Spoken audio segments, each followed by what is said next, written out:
Terima kasih untuk kesempatan boleh melayani dan menyampaikan firman Tuhan di sini. Karena yang meminta Pendeta Robi saya sungkan dan tidak punya alasan untuk menolak. Sebab saya ingat persis waktu saya menikah yang jadi MC-nya.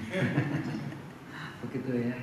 Jadi ya anggap aja sebagai balas budi. Kalau enggak, keluarga saya tidak terus-menerus didoakan sama dia. Kira-kira begitu. Oke, mari kita masuk dalam doa sebelum kita merenungkan firman.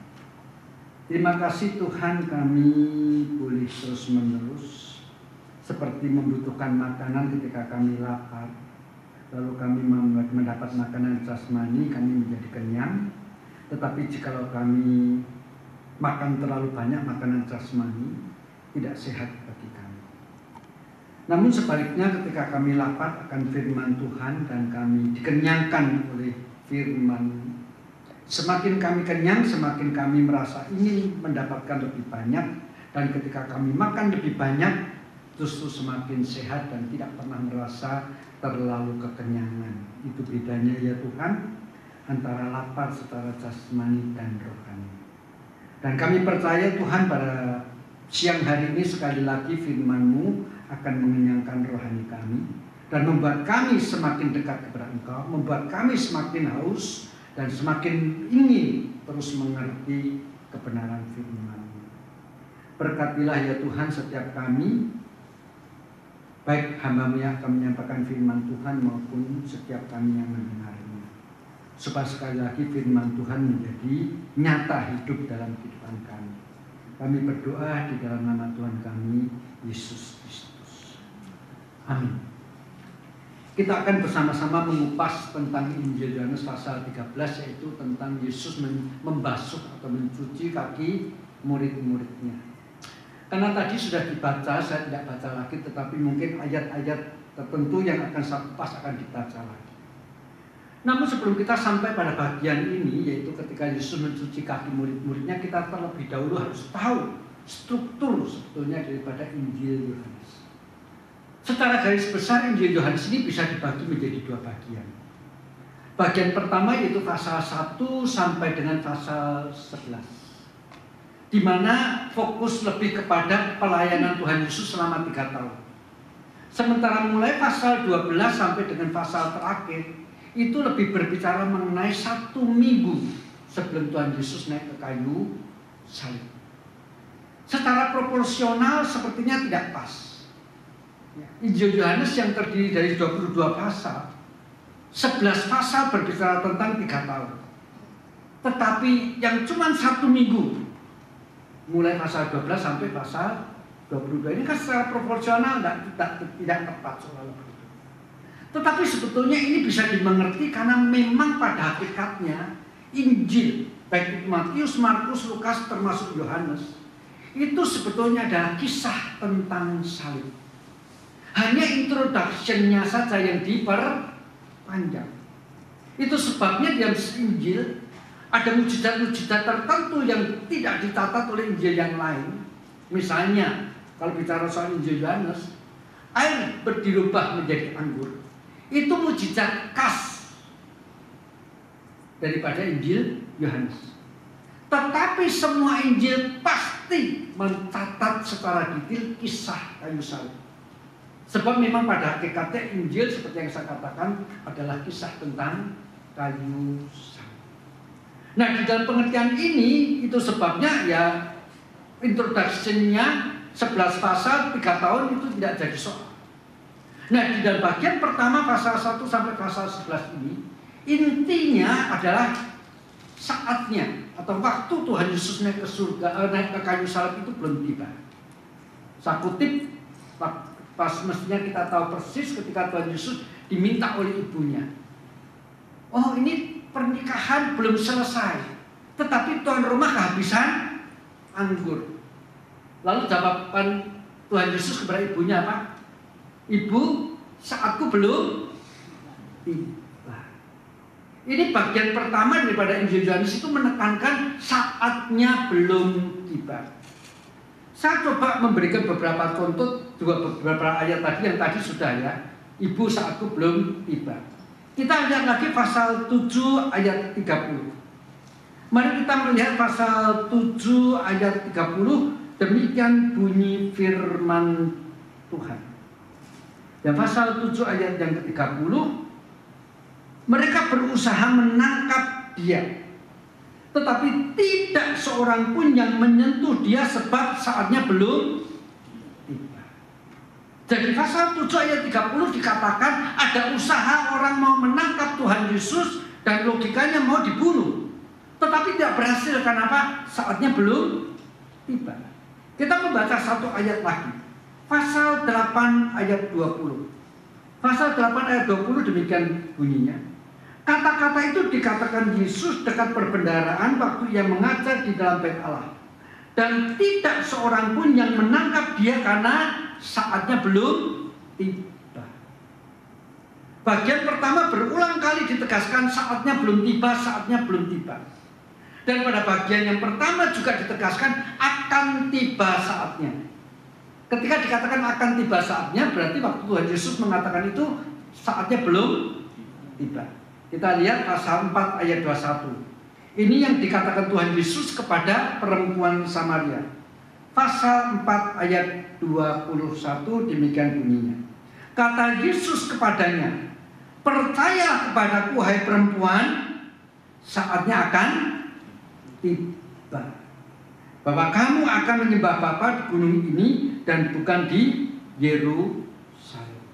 Satu ayat lagi pasal 5 ayat 25. Pasal 5 ayat 25 demikian bunyinya. Aku berkata kepadamu, sesungguhnya saatnya akan tiba bahwa orang-orang mati akan mendengar suara Anak Allah dan mereka mendengarkan akan hidup. Nah, bagian pertama pasal 1 sampai pasal 11 ditutup di dalam pasal 11 ayat 57. Demikian bunyi firman Tuhan dalam Injil Yohanes pasal 11 ayat 57.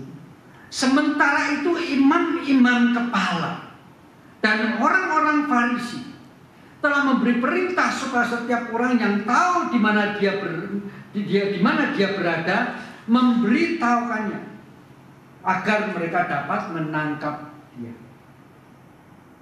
Bagian pertama ditutup dengan kalimat tadi. Ada pengumuman resmi. Kalau pakai bahasa sekarang, fatwa MUI, fatwa Majelis Ulama Israel maksud saya. Ya. Dimanapun Yesus berada, tolong diberitahu karena mau ditangkap untuk dibunuh. Artinya pasal 11 ini ditutup dengan kondisi saatnya mulai tiba. Maka mulai pasal 12 Tuhan Yesus sendiri yang berkata, saatnya telah tiba. Mari kita lihat pasal 12 ayat yang ke-23. Tetapi Yesus menjawab mereka, katanya, telah tiba saatnya Anak Manusia dimuliakan. Nah, saudara, peristiwa ini sebetulnya begini. Ada beberapa orang Yunani yang kepingin ketemu dengan Tuhan Yesus. Dan mereka datang kepada murid-muridnya. Tolong dong kasih waktu ketemukan saya dengan gurumu. Andreas dan Filipus tidak berani mengambil keputusan itu. Sebab baru saja muncul fatwa MUI tadi. Yesus mau ditangkap, situasi memanas. Masa sekarang malah dipertemukan dengan orang kafir. Ini lagi-lagi akan menyalahi aturan syariah orang Yahudi pada waktu itu. Murid-murid merasa tidak bijak. Dalam situasi yang sedang memanas seperti ini, Yesus dipertemukan dengan orang Yunani. Orang Yunani yang sudah barang tentu tertarik dengan Tuhan Yesus. Maka mereka tanya kepada Tuhan Yesus, Guru, ada beberapa orang Yunani kepingin ketemu kamu, gimana? Diterima enggak? Seolah-olah mau mengatakan sebaiknya jangan. Situasi sudah tidak kondusif. Yesus jawabnya apa? Saatnya Anak Manusia dimuliakan sudah tiba. Saatnya sudah tiba. Seorang penulis penafsir Alkitab namanya William Lenski berkata demikian. Sama seperti ketika Yesus lahir, orang-orang kafir diwakili oleh orang Majus datang menyembah Yesus. Maka menjelang Kristus mengakhiri pelayanannya, orang-orang Yunani datang menyembah, datang ingin ketemu dengan Tuhan Yesus. Seakan-akan seperti matahari yang terbit memberikan keindahan di kaki langit sebelah timur, demikian juga ketika terbenam memberikan keindahan di kaki langit sebelah barat. Itu ungkapan daripada Lenski tentang kedatangan orang kafir pada waktu Yesus lahir dan pada waktu Yesus mau naik ke atas kayu salib diwakili orang-orang Yunani ini. Dan Yesus mengatakan saatnya telah tiba anak manusia dimuliakan. Bagi kita orang manusia secara umum yang namanya dimuliakan itu promosi naik jabatan, kekayaannya bertambah, pangkatnya naik dan macam-macam yang lain. Tetapi intinya sesuatu yang mengenakan. Tetapi bagi Kristus pengertian dimuliakan adalah jelas penderitaan di atas kayu salib. Di dalam konteks seperti ini, ketika kayu salib dengan penderitaannya sudah semakin dekat, pada malam itulah Tuhan Yesus membasuh kaki murid-muridnya. Itu sebabnya dari Injil Yohanes pasal 13 ayat pertama dikatakan, sementara itu sebelum hari raya Paskah mulai, Yesus telah tahu bahwa saatnya sudah tiba. Artinya dia tidak bisa lagi menghindar kayu salib. Itu konsekuensi dia lahir sebagai manusia, bahkan hanya diletakkan di palungan. Itu konsekuensinya, ujungnya nanti kepada kayu salib. Natal bukan sebuah perjalanan dari Nazaret ke Bethlehem, bukan. Natal itu perjalanan daripada anak Allah yang di surga turun ke dunia, diletakkan di kandang Bethlehem untuk mengakhirinya di puncak. Keliru kalau kita memahami Natal itu hanya perjalanan Maria dan Yusuf dari Nazaret menuju ke Bethlehem. Perjalanan yang sesungguhnya adalah dari surga sampai ke puncak ke kota. Itu sebabnya Yesus berkata, ketika dikatakan di sini saatnya telah tiba. Yesus telah tahu bahwa saat ini sudah tiba untuk beralih dari dunia ini kepada Bapa. Sama seperti ia senantiasa mengasihi murid-muridnya, demikian pula ia mengasihi mereka sampai pada kesudahan. Itu ayat yang pertama. Nah, suatu kali ada dua orang yang bersahabat itu berbincang-bincang. Katakanlah si A dan si B. Si A berkata demikian, aku tuh pingin tahu bener nanti aku itu matinya di mana. Lalu si B mengatakan, loh, apa sih pentingnya kamu tahu nanti matinya kamu di mana? Ya penting banget lah. Kalau aku tahu nanti aku matinya di mana, aku tidak mau pergi ke sana supaya tidak mati-mati. Kalau kita mau jujur, setiap manusia itu menghindari. Kalau bisa tidak mengalami kematian. Tetapi berbeda dengan Kristus. Dia datang justru untuk menemui dan mengalami kematian. Itu sebabnya dia pernah berkata di Injil Markus pasal 10 ayat 45. Anak manusia datang bukan untuk dilayani, melainkan untuk melayani, bahkan memberikan nyawanya menjadi tebusan bagi banyak orang. Yesus tahu waktunya untuk dia mati dan kemudian kembali ke surga sudah tiba. Di dalam pemahaman seperti ini kemudian maka dikatakan sama seperti ia sudah mengasihi murid-muridnya. Maaf, bahasa Indonesia menerjemahkan kurang akurat. Seluruh versi bahasa Yunani mengatakan sama seperti Kristus mengasihi miliknya sejak semula. Maka dia mengasihi sampai akhir apa yang menjadi miliknya. Kristus bukan hanya mengasihi murid-muridnya toh, apalagi dalam konteks yang dicuci kakinya kan murid-muridnya toh. Betul kan? Indonesia menerjemahkan ini murid-murid. Lalu yang dibasuh kakinya oleh Tuhan Yesus cuma murid-murid. Nah kalau gitu kita tidak dapat bagian dong. Nah untuk apa kita merayakan Prapaskah? Sudah sampai minggu yang keempat, bahkan nanti merayakan Jumat Agung dan Paskah. kita tidak dapat bagian. Kalau kita mau mengacu kepada ayat 1 versi terjemahan bahasa Indonesia, puji syukur bahasa Indonesia terjemahannya kurang akurat. Sama seperti Kristus sejak awal mengasihi miliknya. Pertanyaannya, kita milik Yesus bukan? Kan begitu. Mari kita baca Injil Yohanes pasal 6 ayat yang ke-37. Demikian bunyi firman Tuhan dalam Injil Yohanes pasal 6 ayat yang ke-37. Semua yang diberikan Bapa kepadaku akan datang kepadaku, dan barang siapa yang datang kepadaku, ya tidak akan kubuang. Jadi Bapa memberikan kepada Kristus untuk menjadi milik Kristus orang-orang yang datang kepada Kristus. Halo? Kita ini pada datang kepada Kristus nggak? Datang kepada Kristus nggak? Ya. Kalau kita datang kepada Kristus berarti kita milik Kristus. Hebat ya kita bisa datang kepada Kristus, karena kita lebih baik daripada orang-orang lain. Mari kita lihat Injil Yohanes pasal 6 ayat yang ke-65. Pasal 6 ayat 65 demikian bunyinya.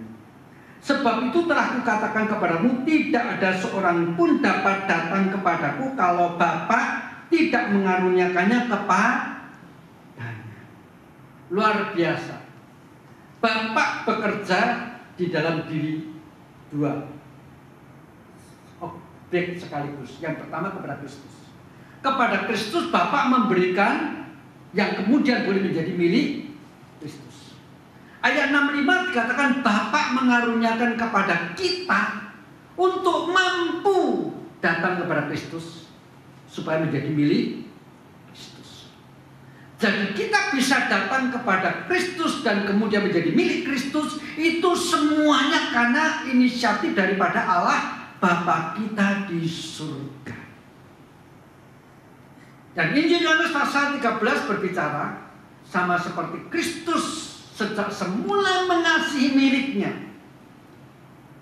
dia mengasihi sampai akhir. Pakai bahasa saya sehari-hari, maka dia mengasihi sampai habis-habisan, tidak ada lagi yang dipertahankan untuk dirinya sendiri. Semua sudah diberikan kepada yang dikasihi, yaitu miliknya. Saya satu kali di dalam konteks persiapan Paskah, saya diminta oleh Bapak Pendeta Yakub Susada, waktu itu saya mengajar di STTRI, mengatakan, Tik, yuk, nanti saya yang khotbah, kamu kesaksian sekitar 3-5 menit tentang kasih Allah. Saya ngomong sama Pak Yakub, Pak, enak aja, Bapak khotbah boleh 45 menit, lebih bisa kesaksian tentang kasih Allah cuma 5 menit, mana bisa. Enggak, pokoknya begitu.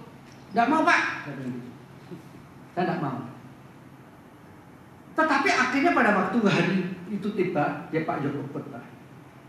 Dia tuh ternyata udah pesen sama worship leadernya, nanti sebelum saya khotbah suruh pendeta Yung kesaksian tentang kasih Allah selama 5 menit. Saya kan sudah ngomong sama Pak Yakub, saya nggak mau. Worship leadernya ngomong, sebelum kita mendengarkan firman Tuhan, kami undang Pak Yung menyampaikan sedikit kesaksian 3 menit atau 5 menit aja ya Pak, jangan panjang-panjang tentang kasih Allah. Saya kaget sekali. Saya berdoa dalam hati, Tuhan, apa dosaku Engkau memberikan kepadaku tugas seperti ini. Tetapi untung waktu itu saya dengan pikiran yang agak nakal dikit dapat kesempatan untuk bersaksi, bahkan tidak lebih dari 3 menit. Saya mengatakan demikian. Kayak kita tuh tidak ingat ada pujian yang mengatakan, walaupun 1000 lidahku tak cukup aku mengungkapkan kasih Allah. Walaupun 1000 tahun aku tidak cukup mengungkapkan kasih Allah ini, kok cuma 3 menit. Ya kan? Lalu saya cuma mengatakan demikian. Kalau saya mengibaratkan diri saya ini anak kecil, lalu saya berdoa, Tuhan, saya minta permen, saya minta coklat, saya minta mobil-mobilan, saya minta Nintendo, semua saya minta. Setelah saya doa, amin, saya mau ambil apa yang saya minta. Saya mengulurkan tangan saya masuk ke saku Allah. Ternyata saku Allah sudah kosong. Tidak ada lagi yang masih ditahan, itu tidak diberikan kepada saya. Sebab anaknya pun sudah diberikan bagi kita. Mana ada sih di dalam diri Allah yang masih terlalu sayang untuk tidak diberikan kepada kita. Inilah maksudnya ketika dikatakan Kristus mengasihi kita sampai tidak ada lagi yang disisakan untuk dirinya. Tetapi saudara, bukan cuma itu. Kita tahu persis kan. Kemudian muncul satu kalimat yang luar biasa sekali. Ayat yang ketiga. Jadi tentang iblis sudah masuk ke dalam hati Yudas, saya tidak kupas. Ayat yang ketiga dikatakan demikian. Yesus tahu bahwa Bapa telah menyerahkan segala sesuatu kepadanya. Dan bahwa ia datang dari Allah dan kembali kepada Allah. Bapa sudah menyerahkan segala sesuatu kepada Kristus. Dia datang dari surga akan kembali ke surga. Segala sesuatu sudah diserahkan kepada Kristus. Apa maksudnya segala sesuatu diserahkan kepada Kristus? Maksudnya adalah terserah kamu deh. Mau balik ke surga tanpa lewat kayu salib, atau mau kembali ke surga dengan melewati terlebih dahulu via dolorosa. Terserah. Itu sebabnya dikatakan diserahkan segala sesuatu kepada Kristus. Suka Kristus. Saudara, kita harus percaya Kristus itu bukan mati di atas kayu salib dipaksa oleh Bapaknya. Mau nggak? Mau nggak? Awas kalau nggak mau. Bukan itu. Terserah kamu mau jalani atau tidak. Kristus, tidak ada satu kuasa yang melampaui Kristus yang bisa memaksa Kristus harus naik ke atas kayu. Karena kuasa Bapa dan kuasa Kristus setara. Bukan kayak kuasa presiden dan wakil presiden itu beda, tetap enggak. Setara. Allah Tritunggal, Bapa, Anak, dan Roh Kudus sama mulianya, sama setaranya kuasanya, sama kekalnya, sama sucinya. Semuanya setara. Maka Bapa menyerahkan segala sesuatu kepada Kristus. Terserah. Mau balik ke surga tanpa via dolorosa atau melalui via dolorosa. Mari kita lihat ayat yang ke-4. Lalu bangunlah Yesus. Kalau kita lihat ayat 2, saya cuma baca satu ayat. Mereka sedang makan. Lalu ketika Bapa menyerahkan segala sesuatu kepada Yesus, dikatakan lalu bangunlah Yesus. Jadi dengan kata lain sebetulnya kita bisa menarik kesimpulan, tadi ini sudah mulai makan tanpa cuci kaki. Tanpa cuci kaki. Sesuatu yang sebetulnya benar-benar tidak tepat, tidak appropriate. Pada waktu itu, konotasi waktu itu, apalagi orang Yahudi makan-makan itu tidak pakai kursi loh ya. Kursinya, mejanya pendek. Kayak orang-orang Jawa gitu kan ya. Duduk di lantai, kursinya, mejanya pendek. Dengan baru saja jalan jauh, itu kaki kotor. Makan. Ya kurang, risih lah ya orang Jawa bilang begitu. Masih tahu ya bahasa Jawa ya. Jijik dikit gitu ya, geli gitu ya. Itu mereka sudah makan tanpa cuci kaki.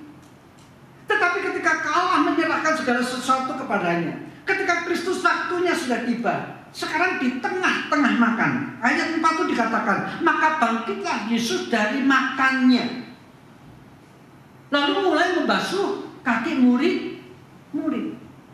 Itu sebabnya tadi saya katakan, jadi tadinya itu mereka sudah makan tanpa cuci kaki dulu.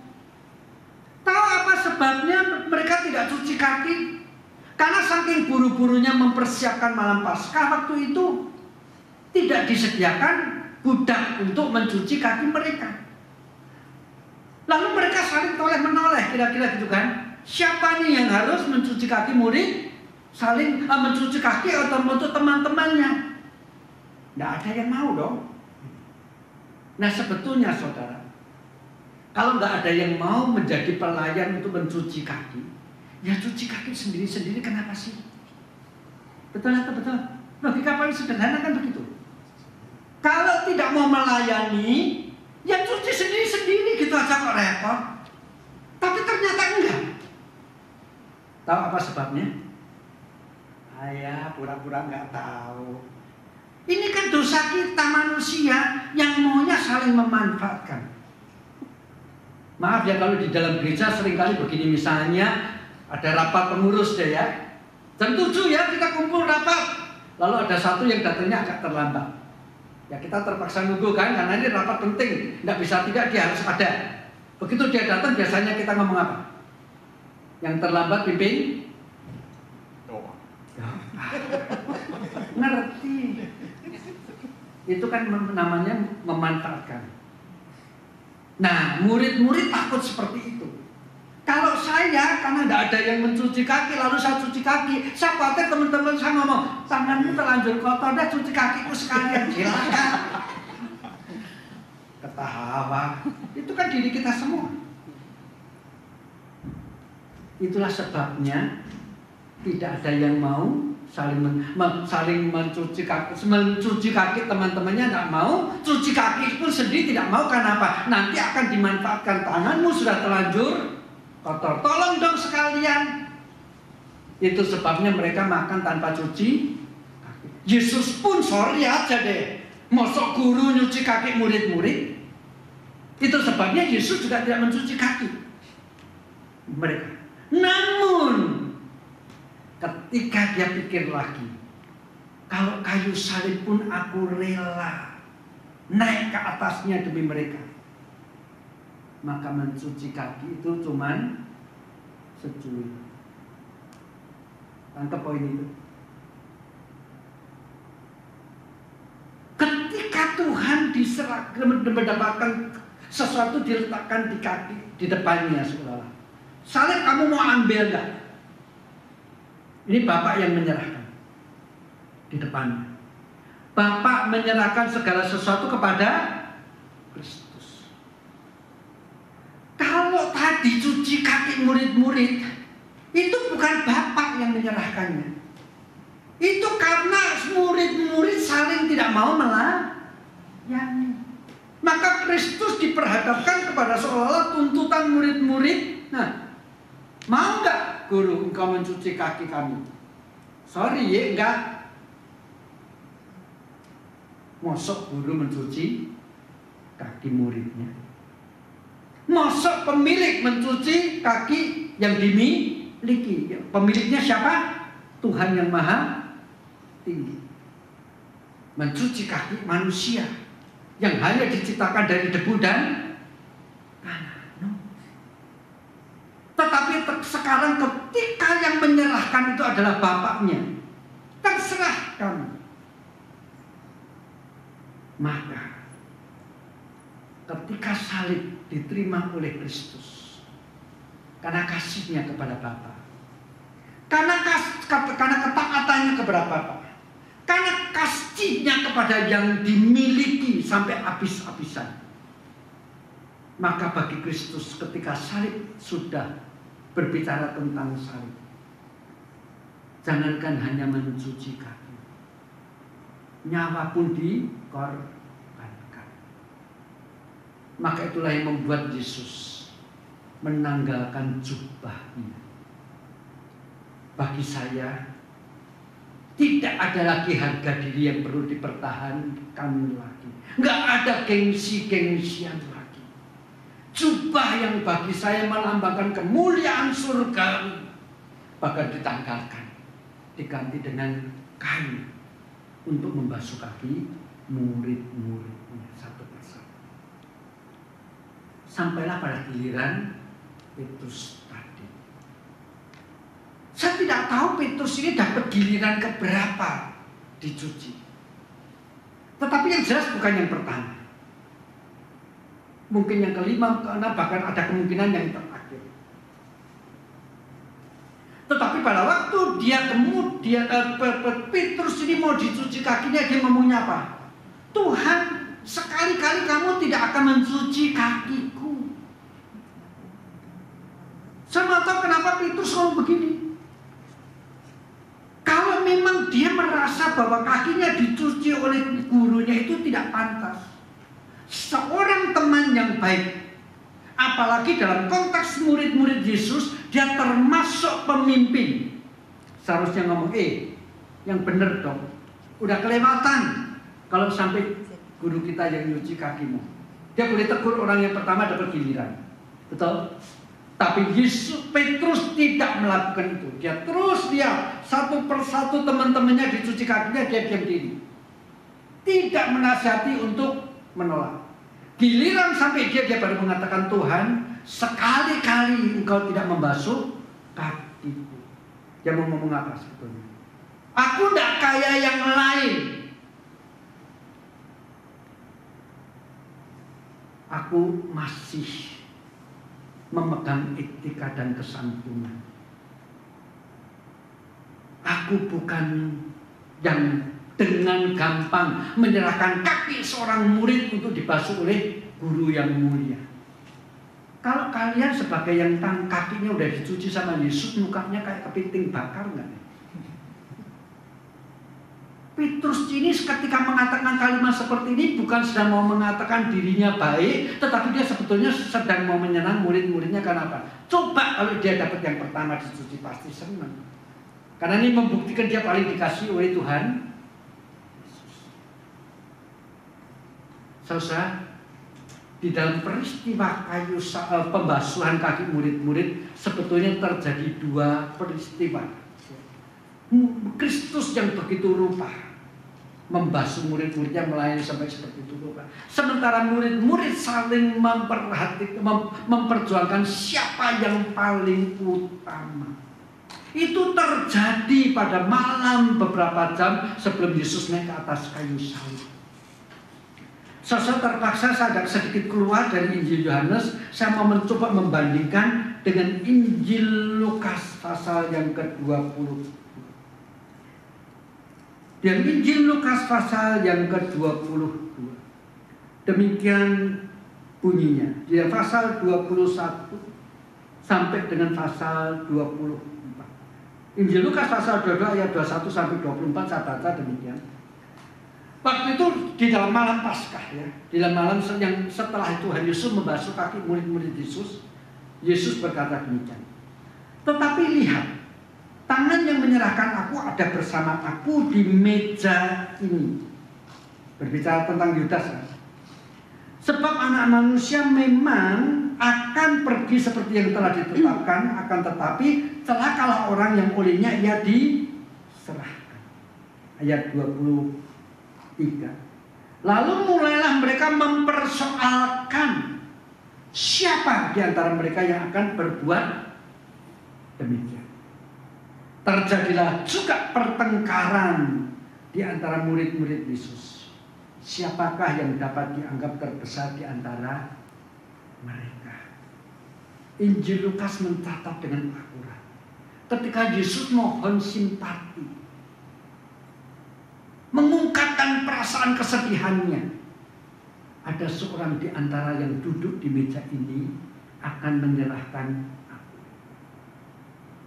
Injil Lukas mencatatnya dengan akurat. Murid-murid cuma mempersoalkan, seolah-olah cuma kasak-kusuk, siapa ya? Siapa sih? Siapa sih? Tetapi mereka mempertengkarkan.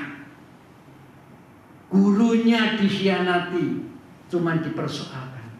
Tapi siapa paling besar, itu dipertengkarkan.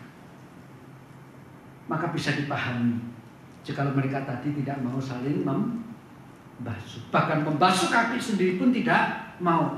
Takut dimanfaatkan tadi. Dan Kristus ketika membasuh kaki Petrus tadi katakan, Tuhan, sekali-kali engkau tidak akan membasuh kaki. Aku masih sopan. Aku masih tahu diri. Tidak seperti dengan yang lain yang sudah dibasuh kakinya. Tetapi ketika kemudian Yesus berkata, Petrus, jikalau aku tidak membasuh kakimu, engkau tidak mendapat bagian dalam aku.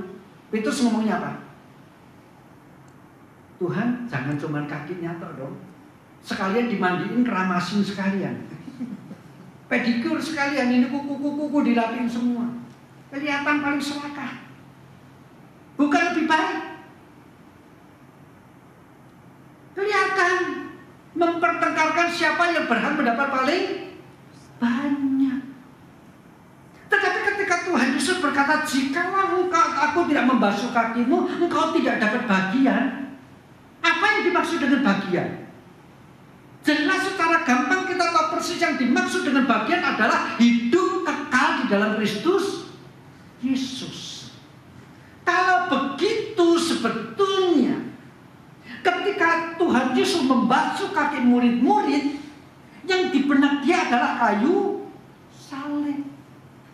Itu sebabnya tadi saya mengatakan, ketika kayu salib diletakkan oleh Bapa di hadapan Kristus, seolah-olah mau berkata, mau lu ambil enggak?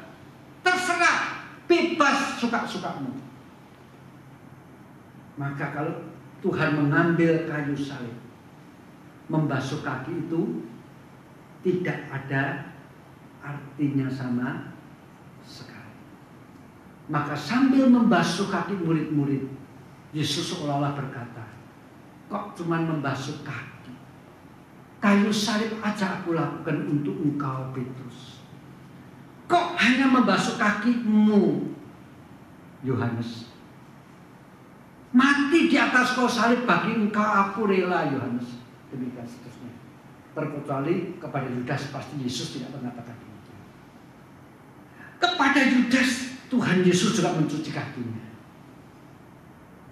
Tetapi kepada Yudas, mungkin hati Yesus berkata, Yudas, aku hanya sanggup mensuci kakimu, tetapi tidak sanggup membasuh dosa-dosamu, karena engkau tidak pernah membuka hati dan memberikan tempat aku di hatimu.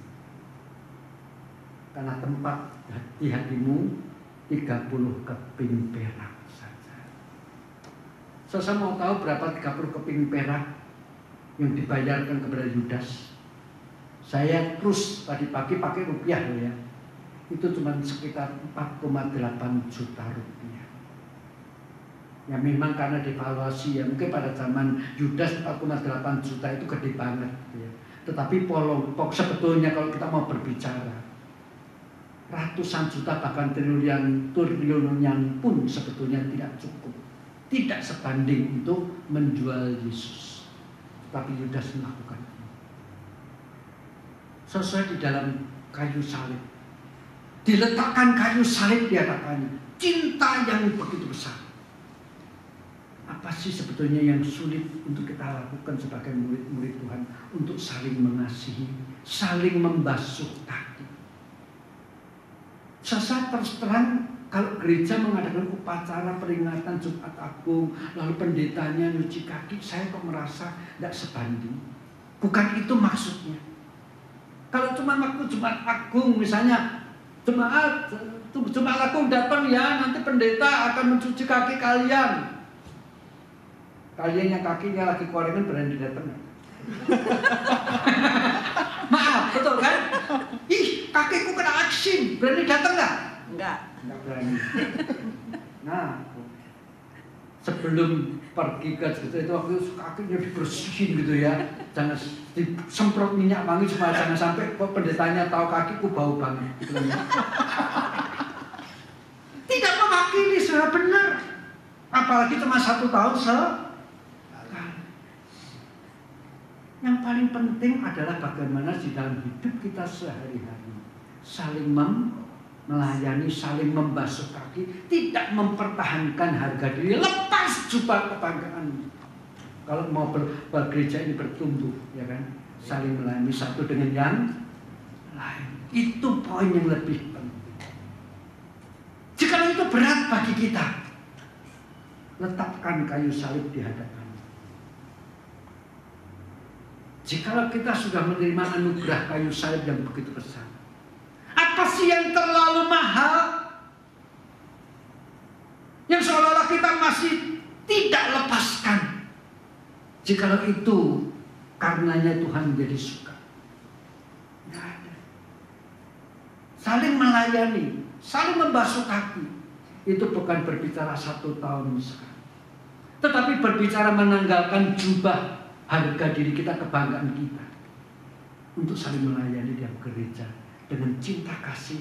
Kalau itu berat, ingat kayu salib menjadi enteng. Ya kan ya? Ya kan ya? Ya. Ya. Yang berani ya, awas kalau minggu depan tidak mau melayani. Ya, benar. Kekuatan kasih itu besar sekali. Waktu anak saya kira-kira 4 bulan sebelum dia harus mengikuti ujian SMA, apalagi dengan cita-cita kalau bisa nanti lulus SMA dia dapat beasiswa ke Amerika, maka dia harus lulus dengan nilai yang terbaik, sebaik-baiknya supaya bisa dapat beasiswa. Tetapi pada saat yang sama dia sejak kecil ini les piano dan les biola yang agak sedikit kami paksa. Saya ngomongnya gini waktu anak saya masih kecil, umur 7 waktu itu. Kamu tahu nggak? Dulu papa waktu kecil kepingin bisa main piano, kepingin bisa main biola, tetapi opa waktu itu zaman itu les piano, les biola mahal banget, nggak bisa. Sekarang kamu les. Anak saya jawabnya gini, papa yang pingin, aku yang disuruh les. Tetapi ya masih umur 7, diiming-iming dikit, ya akhirnya mau gitu, les piano dan les biola. Nah 4 bulan sebelum lulus SMA, kebetulan les pianonya dan les biolanya itu pada grade yang paling susah. Maju-maju, mentok. Waktu pergi ke gurunya cuma diomelin, kurang latihan ya gitu, dan macam-macam stres. Mau les bahkan berangkat pun harus ribut dulu sama papa mamanya. Nah sudah berangkat, dengan cemberut terpaksa berangkat. Akhirnya ketika saya tahu persis dia sudah tidak tahan, malam-malam saya panggil, oke deh, kalau benar-benar karena kamu mempersiapkan ujian SMA dan les biola dan piano ini betul-betul bikin kamu frustrasi, Papa izinkan deh.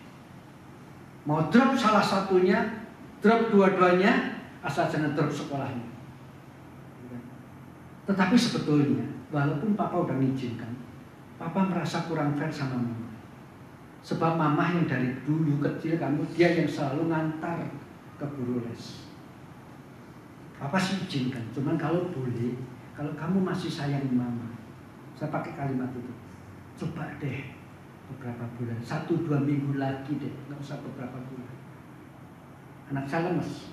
Kenapa? Pakai kalimat kalau masih ya udah deh. Dan saya mau tahu, akhirnya sampai lulus SMA, les piano dan les biolanya tidak drop. Kekuatan cinta, kekuatan kasih itu luar biasa. Mari, ketika kita berat lagi untuk melangkah maju dalam melayani, saling membasuh kaki, ingat kayu salib. Cinta kasih yang begitu besar sudah Yesus lakukan untuk kita. Seperti ayat pertama tadi, sama seperti sejak semula Ia mengasihi yang menjadi miliknya, yang diberikan Bapa kepadanya, Dia mengasihi sampai tidak ada lagi yang disisakan bagi dirinya sendiri. Oh, luar biasa.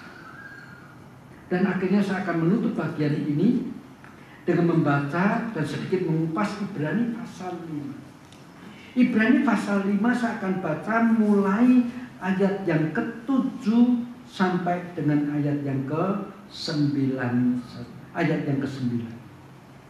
Ibrani pasal 5 ayat yang ke-7 demikian bunyinya. Dalam hidupnya sebagai manusia, ya, dalam hidupnya sebagai manusia, Ia telah mempersembahkan doa dan permohonan dengan ratap tangis dan keluhan kepada Dia yang sanggup menyelamatkannya dari maut. Saya ulangi sekali lagi, dalam hidupnya sebagai manusia, yaitu Kristus yang menjelma menjadi manusia, telah mempersembahkan doa dan permohonan dengan ratap tangis dan keluhan kepada Dia. Dia di sini berarti Bapa yang sanggup menyelamatkannya dari maut. Kapan Yesus sampai berdoa, meratap tangis, dilepaskan dari maut?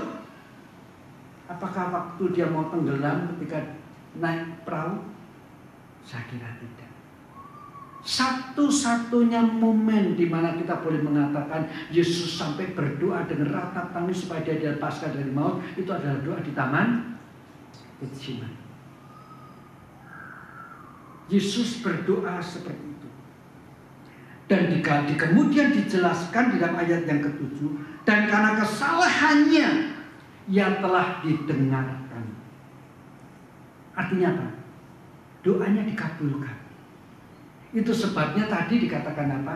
Bapak sudah menyerahkan segala sesuatu kepadanya. Terserah mau pulang tanpa salib atau pulang dengan lewat salib, suka kamu anakku.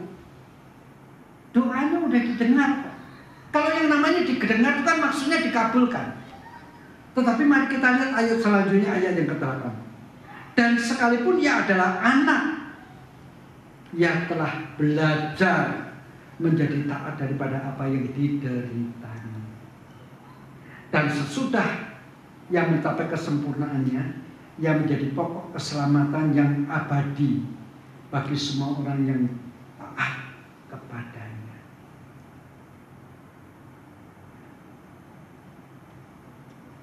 Yesus diberikan kebebasan, tetapi dengan ketaatan sebagai anak kepada Bapaknya, dia mengambil kayu salib. Karena cintanya kepada Bapa, karena kasihnya kepada setiap kita. Itu sebabnya saya katakan, ketika salib ada di depan kita, tidak ada lagi sesuatu yang terlalu mahal untuk kita lepaskan. Kalau saudara mau membaca kisah Injil Yohanes pasal 11, itu peristiwa Lazarus dibangkitkan. Tetapi setelah Yesus membangkitkan Lazarus, Maria Marta tidak melakukan apa-apa. Ya tentu bersyukur. Tetapi setelah muncul Injil Yohanes pasal 11 ayat 57 tadi, telah tiba waktunya. Ahli-ahli Taurat dan orang-orang Farisi berkata, dimanapun Yesus ada, harap memberitahu karena mau ditangkap. Pasal 12 perikop pertama bahas tentang apa? Maria mengurapi kaki Tuhan Yesus dengan minyak narwastu. Kapan jadi minyak narwastu ini dipersembahkan oleh Maria kepada Yesus karena apa? Yesus ngomongnya apa? Dia melakukan itu sebagai persiapan atas penguburanku. Bukan sebagai rasa syukur karena saudaranya dibangkitkan. Tangkap poin ini. Waktu Lazarus bangkit, Maria bersyukur tidak? Pasti bersyukur. Tetapi mungkin ketika dia pikir, apa rasa syukurku ini harus saya ekspresikan dengan mengurapi kepala Yesus dengan minyak narwastu. Mahal loh. Tetapi ketika sekarang Maria tahu Yesus akan berkorban di atas kayu salib yang tadinya terlalu mahal untuk dilepas, sekarang diberikan. Maka Yesus berkata, yang melakukan ini bukan untuk pengucapan syukur karena kakaknya dibangkitkan. Ia melakukan ini karena mempersiapkan penguburanku, sebab di hadapan Maria kayu salib yang dia lihat. Mari kita memberikan narwastu kita masing-masing dalam bentuk saling membasuh kaki, saling melayani, dan itu tidak terlalu mahal. Karena yang jauh lebih mahal adalah salib yang sudah Tuhan berikan di depan kita. Mari kita berdoa.